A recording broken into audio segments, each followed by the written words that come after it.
No se puede ser periodista o político sin terminar siendo un cínico.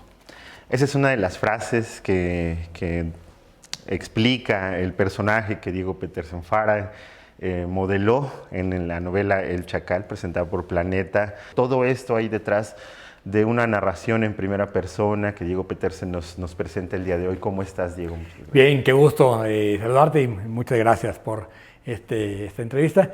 Y sí, a ver, ¿te acuerdas que Kapuscinski decía que el periodismo no es un oficio para cínicos, ¿no? Y un poco a partir de eso es que yo hago que el personaje diga lo contrario, ¿no? Es decir, que no hay manera de que tú ejerzas poder sin terminar siendo un cínico. Por eso habla del poder político y del poder de los medios. Y justamente de lo que narra este personaje es esa batalla por el poder, porque una confusión muy común en el medio periodístico es pensar que el poder lo tiene el periodista, ¿no? Y este personaje que empieza narrando su caída, es decir, lo que narra el libro es el ascenso y caída, y empieza justamente él narrando su caída, es decir, no hay sorpresa en qué va a pasar, ¿no? La pregunta es por qué y cómo pasó, cómo es la caída de este personaje que llega a tener un gran poder o que llega a creer que tiene poder. Y que yo creo que ese es el gran tema, digamos, de el periodismo de la era del Star System, que es lo que está narrado, digamos, en esta época, empieza en 86, ¿no? a la fecha, que es justamente la transición democrática, la transición en los medios y esta apuesta por los periodistas estrella, ¿no? Que llegan a pensar que tienen poder, hasta que se dan cuenta pues, que el poder los tritura. El poder es una máquina que te tritura, el poder está en otras manos, se juega en otros canales y bueno, pues el periodista, por más importante que sea, termina siendo triturado por esta maquinaria de poder, ¿no? ¿Dónde está el poder? Pues el poder está, por supuesto, en el poder político, por supuesto, en el poder económico y en el poder de las empresas de medios. El poder que tiene el periodista se da cuenta que es prestado, ¿no?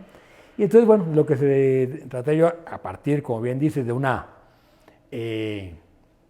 narración en primera persona, que es una narración a una sola voz, ¿no? Que es, digamos, en términos formales lo que hace, digamos, atractivo el libro, que es una narración a una sola voz, a la mayor velocidad posible, ¿no?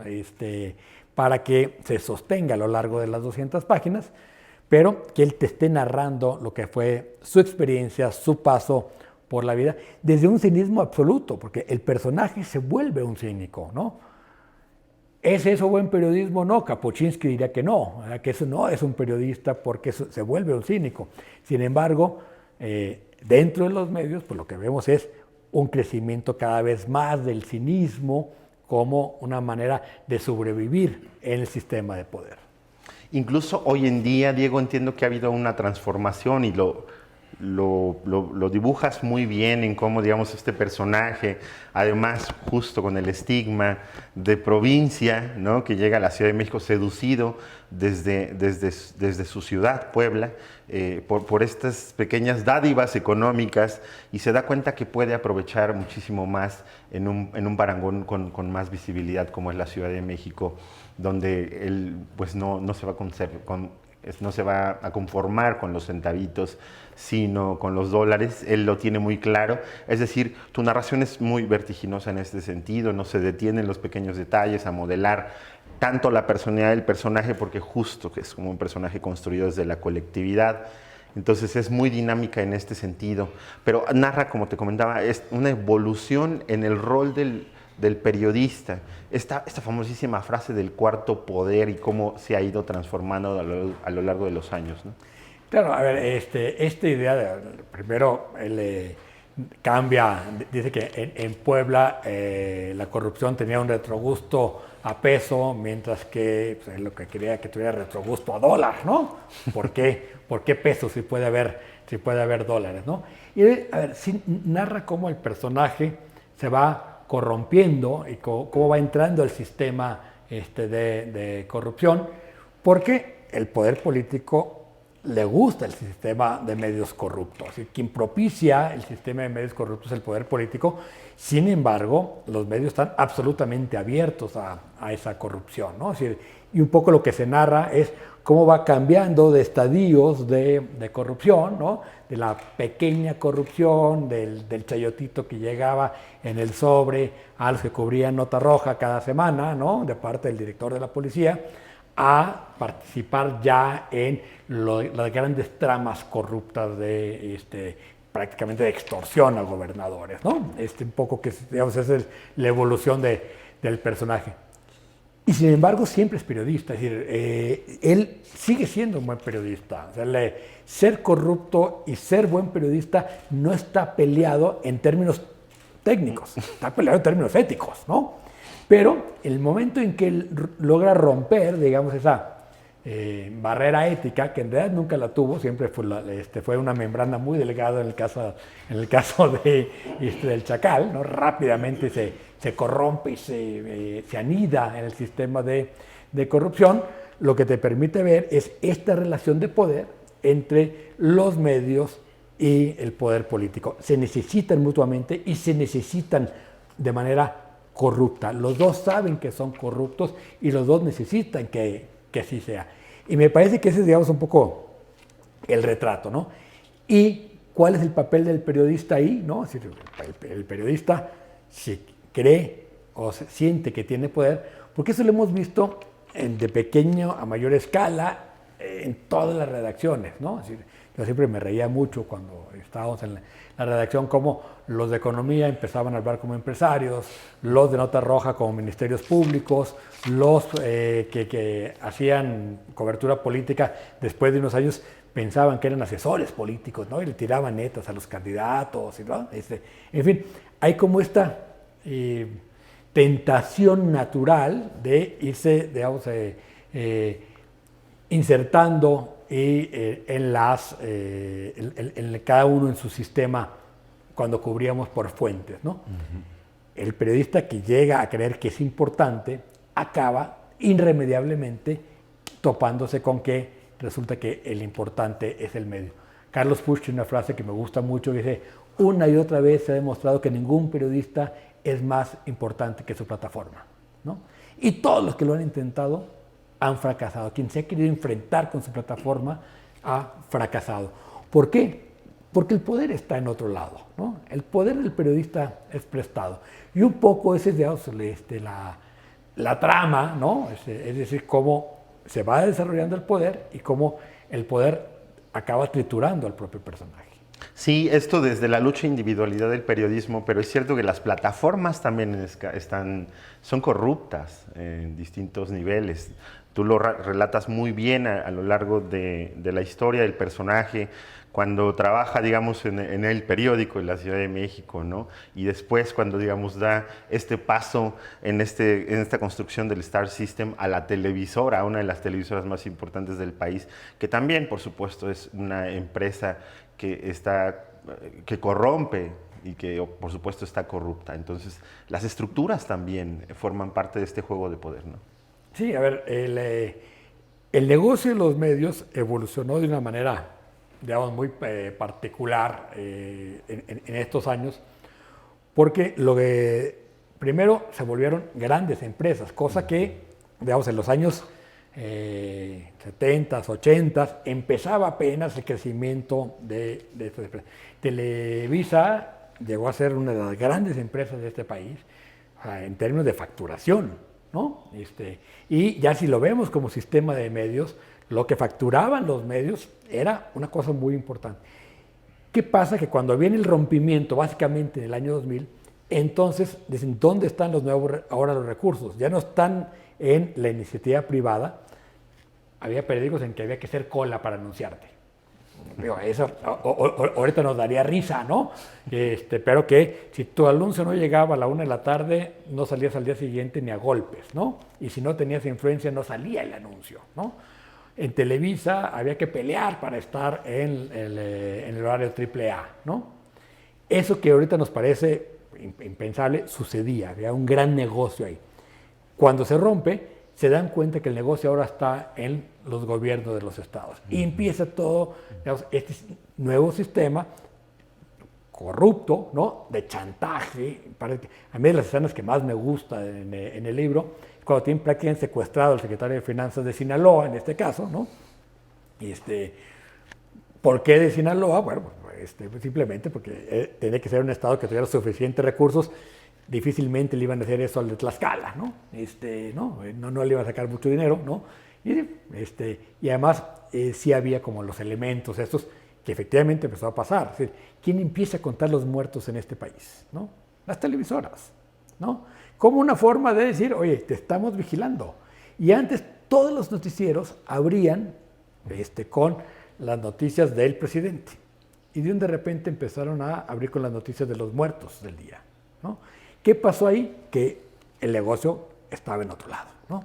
El negocio estaba ahora en extorsionar a los estados y no necesariamente en la presidencia de la República, ¿no? Cambiamos de cliente.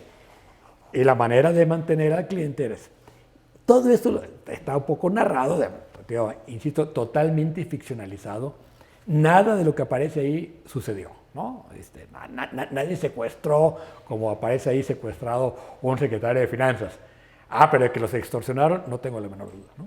Sí, Diego, se te ha preguntado muchísimo que justifiques, ¿no? Digamos, en momentos fehacientes o reales, en perfiles específicos, pues la construcción de tu historia. La historia transcurre, digamos, en una serie de sucesos importantes de la historia reciente. Digo, hablemos de la guerra de los Balcanes, cuando el periodista le toca ser corresponsal, digamos, el levantamiento del EZLN, ¿no?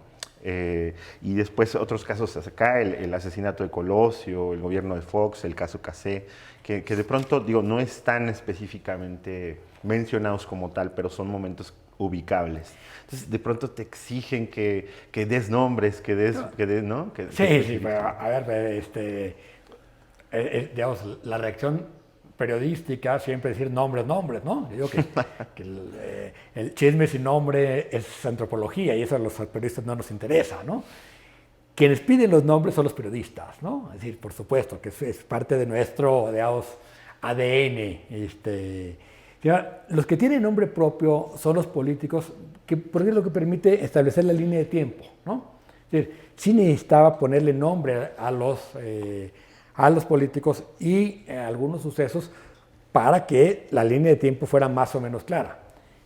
Caso contrario, con los personajes, Chacal nunca dice su nombre, no tiene nombre el Chacal, insisto, es un arquetipo, y los que están alrededor de él son personajes ficcionalizados a partir de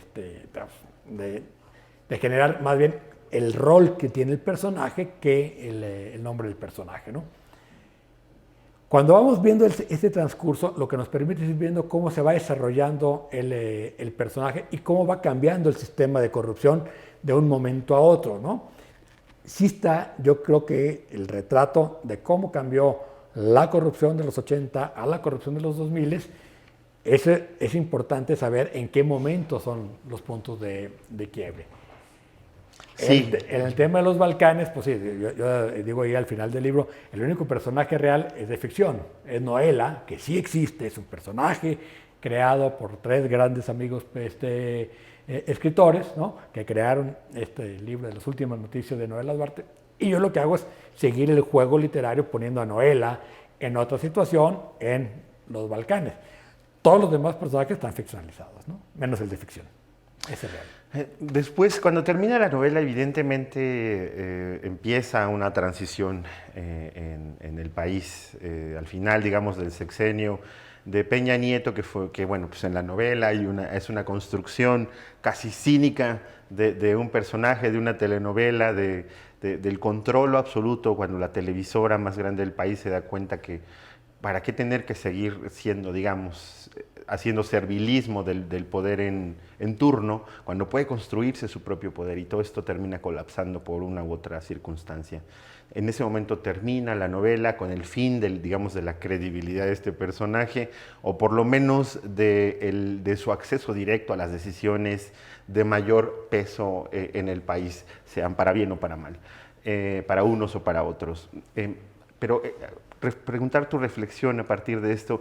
¿Este proceso de juego de poder ha dejado consecuencias en la credibilidad del periodismo contemporáneo?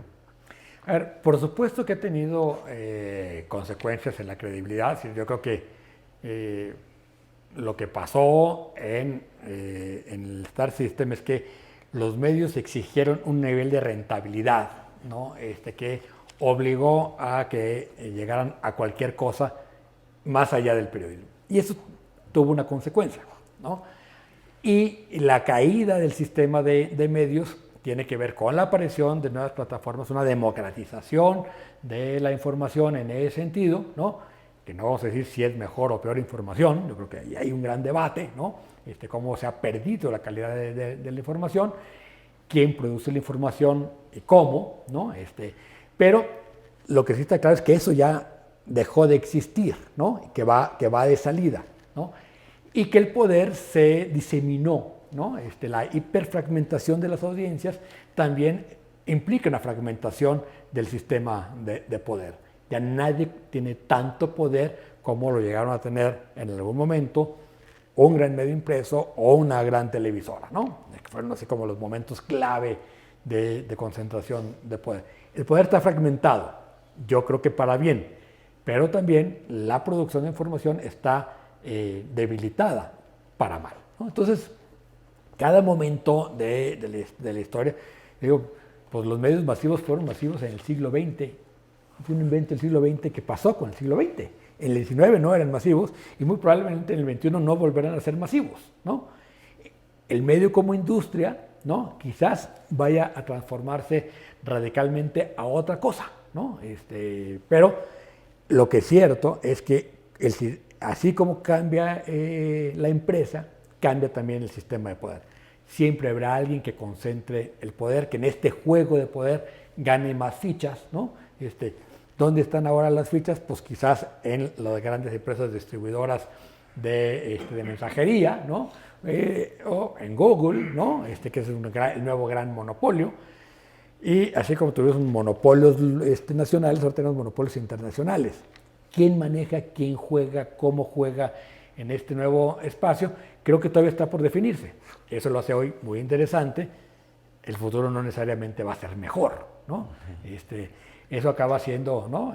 Que siempre acabamos pensando que el pasado fue mejor, que tuvimos algo mejor del pasado. Y no, esa es una reacción, digamos, lo único que demuestra cuando decimos eso es que lo estamos haciendo viejos, nada más, ¿no? Tú lo has mencionado en redes sociales, estábamos mejor cuando estábamos peor. Sí, a propósito de subió un gran amigo la estadística de cómo ha ido evolucionando el tema de seguridad, ¿no? Y bueno, se supone que veníamos de una cosa terrible, ¿no? Pues estábamos mejor antes, ¿no? En ese momento en que todo era corrupto, todo estaba fatal, estábamos mejor. Entonces hay que tener mucho cuidado, digamos, cuando en ser, digamos, en tirar netas sobre lo que viene. Yo no tengo ni idea de qué viene, no sé si va a ser mejor o va a ser peor, va a ser lo que construyamos nosotros mismos, ¿no? ¿Quién va a hacer el periodismo y cómo?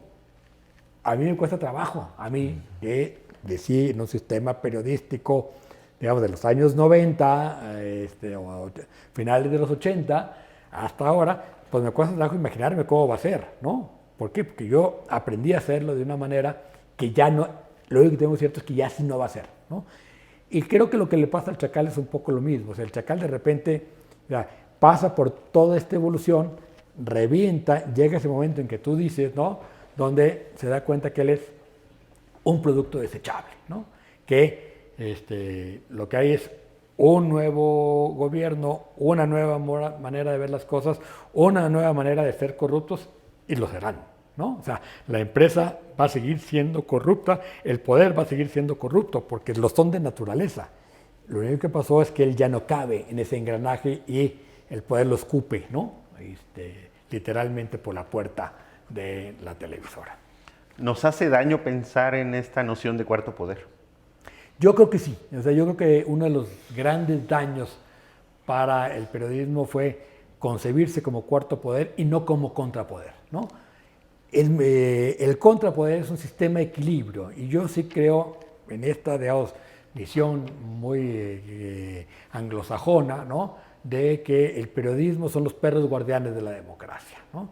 Y también hay que entender que esa es la función. Como perro guardián, los perros hacen cosas indeseables en la sala, muerden a las visitas, ¿no? O sea, pero tienen una función dentro de las casas, antes que fueran perros falderos, ¿no? Pero ahora nos hemos convertido en perros falderos de la casa, ¿no? Y no en perros guardianes, ¿no? Y creo que si pensamos que nuestra misión simplemente es vigilar al poder y estar siempre, digamos, en la generación de los equilibrios del poder, entonces vamos a ver que nuestro poder no es otra cosa más que joder, ¿no? O sea, poder estar, el poder en tanto estamos impidiendo los abusos de poder. Ese es el poder de los medios, impedir el abuso de poder.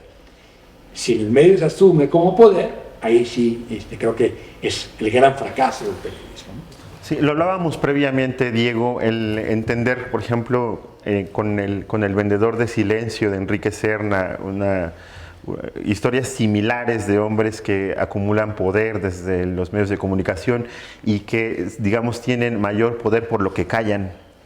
¿Hay una relación con esta novela o simplemente es que es un rasgo lamentable de la segunda parte del siglo XX en México? A ver, por supuesto que yo leí El vendedor de silencio, es una extraordinaria novela, ¿no? De una época anterior a la que nos tocó vivir nosotros.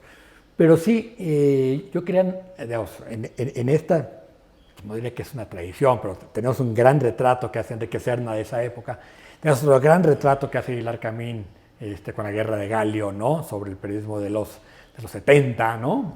Justo otro gran retrato de la transición de Excelsior, que es otro gran punto de quiebre que hace Vicente Leñero en Los Periodistas, ¿no? Y sin, por supuesto, querer compararme con ninguno de ellos, creo que faltaba el retrato de nuestra generación, ¿no? Entonces sí, un poco fue eso, decir, a ver, vamos retratando que de una manera absolutamente novelada, qué pasa en nuestra generación. Me han preguntado, tanto en este caso como en el caso Posadas, ¿por qué optar por la ficción cuando se pudo haber hecho de manera, digamos, periodística? Y yo creo que son dos formas muy distintas de narrarlo. Creo que la ficción te permite entrar con la creación de personajes a ciertos detalles de comprensión y de sentimientos que no se puede dar en el periodismo, ¿no? El periodismo tiene sus cánones muy claros, muy limitados, ¿no?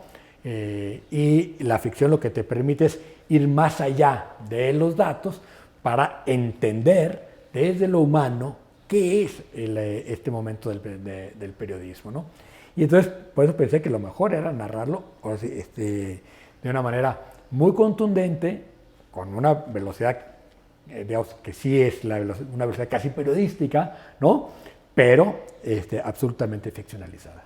Por último, Diego, preguntarte cómo ha evolucionado tu manera de ser periodismo. Entiendo que me explicas que no podrías apostar sobre cómo se va a transformar, pero ¿cómo se ha transformado tu vocación en estos A ver, yo creo que la vocación sigue siendo la misma, o sea, es esa inquietud por entender y narrar, ¿no? Es decir, una obsesión, la obsesión por la información solo tiene sentido si es para generar a partir de esa información una manera distinta de entender nuestro entorno. Y en ese sentido yo creo que lo que yo hago en la literatura no es distinto a lo que hago en el periodismo, ¿no? Que es tratar de entendernos, ¿no? En la literatura tienes mucho más herramientas humanas, diría yo, que en el periodismo, pero ¿cómo he evolucionado? Pues bueno, creo que mi gran obsesión ha sido tratar de mejorar mi calidad de escritura, que finalmente la forma de expresión que tenemos los periodistas escritos, ¿no? O sea, hay que todo el tiempo estar aprendiendo a escribir mejor, ¿no? Y a narrar mejor lo que vivimos. Y también pues, ha pasado, digamos, en la evolución, ¿no? Pues de un momento, digamos, donde el periodismo era casi una labor de contracultural, de contrapoder, ¿no? Empecé en un semanario que era casi pues no voy a decir que era clandestino, pero pues por la manera de circular era casi clandestino, ¿no? Con dificultad lográbamos poner a circular 2.000 ejemplares, ¿no? Nuestra venta máxima llegó a ser 5.000 ejemplares, pero lo hacíamos con una convicción de que teníamos que generar un órgano de contrapoder en ese momento contra el sistema de medios y el sistema político que existía. Y siempre he tratado como de que ser, digamos, contestatario en el buen sentido de la palabra. No me interesa el vínculo con el poder, sino como entendimiento del poder, entendimiento de lo que nos pasa, ¿no? Entonces, bueno, creo que en ese sentido, pues, la evolución ha sido encontrar dónde están los nuevos mecanismos, las nuevas formas de comunicación, pero con la misma vocación. Hola, soy Diego Petersen y te invito a que leas mi más reciente novela, El Chacal. Está en Editorial Planeta. Te vas a divertir, te lo aseguro.